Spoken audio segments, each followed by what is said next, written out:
তোমরা আগের ব্লগে দেখেছো যে আমার একটা দাদার বিয়ে আছে, তো সেই বিয়েতে এসেছি। তো আজকে যাবো আমরা বরযাত্রীর জন্য বাস চলে এসেছে, মানে অনেকটা দূরে, তো সে কারণে বাসে যাব।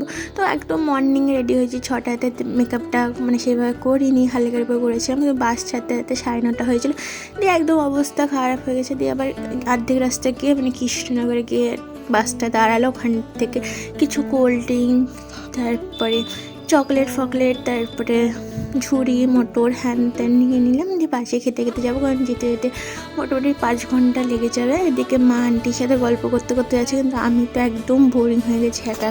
অবশেষে আমরা পৌঁছে গেছি ওখানটায়। এত জার্নির পর এটা হচ্ছে তোমার বাংলাদেশের বর্ডারে আর্মিরা যেখানটায় থাকে সেই ক্যাম্পটা, আর এটা হচ্ছে আমাদের দেশের পতাকা, মানে ওদের বাড়িটা ছিল, মানে নতুন ভাবিদের বাড়িটা ছিল তোমার একদম বর্ডারের কাছে। তো এখন বাস থেকে নেমে আবার আমরা গলি হাঁটতে লেগেছি, কারণ নতুন ভাবিতে বাড়িটা একটু ভিতরে ছিল, আর সামনে ব্লগার যাচ্ছে দেখতে পাচ্ছ। তো ওদের বাড়ি প্রথমে গিয়ে বসলাম, বসার পর তোমার মিষ্টি টিষ্টি হাঁটা হোট্টা সব দিল, কিন্তু আমি কিছুই খাইনি, কারণ আমার শরীর খারাপ করছিলো। সেই কারণে সাদা ভাত খাবো, ভাত খেতে চলে আসলাম। তো এসে আমরা হাত টাত ধুয়ে নিলাম, তারপর ভাত ডাল সব দিয়ে দিয়েছে। তারপর দিল মাছ তরকারি, বেশ খাবার দাবার ভালোই করেছিল। মাংসও দিয়েছিল, মানে আমি মাংস খাই না সেখানে। আর ফার্স্ট টাইম আমি দেখলাম কোথাও চকলেট দে লাস্টে, মানে আমি কোনো বিয়েতে দেখিনি যে চকলেট দেয়, প্রথম দেখলাম। তারপর পাশে একটা বাড়ি ছিল, ওদের বাড়ি আসলাম, একটু বসলাম, আর একটু ফ্রেশ ট্রেশ হলাম, মুখ টুক ঠিক করলাম। দিয়ে এখন বিদায়ের টাইম হয়ে গেছে। মেয়েদের কাছে এই বিদায়ের টাইমটা না খুবই কষ্টের। ভাবি তো প্রচুর কান্না করছিলো বিদায়ের টাইমে, আমায় দেখে খুব খারাপ লাগছিলো। তারপরে ভাবিরাও বেরিয়ে গেল।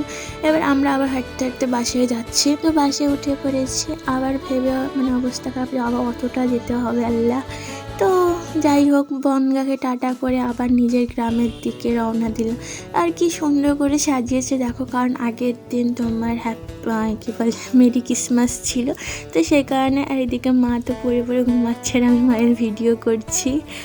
তো মা আবার উঠে পড়েছিল ভিডিও করা দেখে। আবার যেতে যেতে ভাবছি যে কখন পৌঁছাবো, একটু ঢং করছি হাত নিয়ে কী করবো।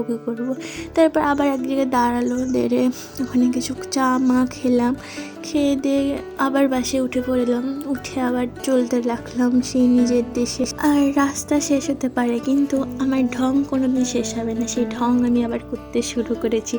তো ঢং করতে করতে এখন আবার যাচ্ছি। কিন্তু না একটা জিনিস আমি দেখি এত হাসি লাগছে, মানে আমি যেইভাবে ভিডিওটা করেছি না, মনে হয় না নতুন বউ সে বিয়ের মণ্ডপ থেকে বাড়ি থেকে পালিয়ে যাচ্ছে, মানে ঘোমটা টোমটা দিয়ে লেহেঙ্গা পরে, মানে একদম ওরকম লাগছে। আমি নিজে ভেবে এত হাসছিলাম এটা পরে আমি দেখে। অবশেষে পৌঁছে গেছি। এবার সবাই আস্তে আস্তে নামুক, তারপর সবার শেষে আমি নামবো, তো কথা বই না।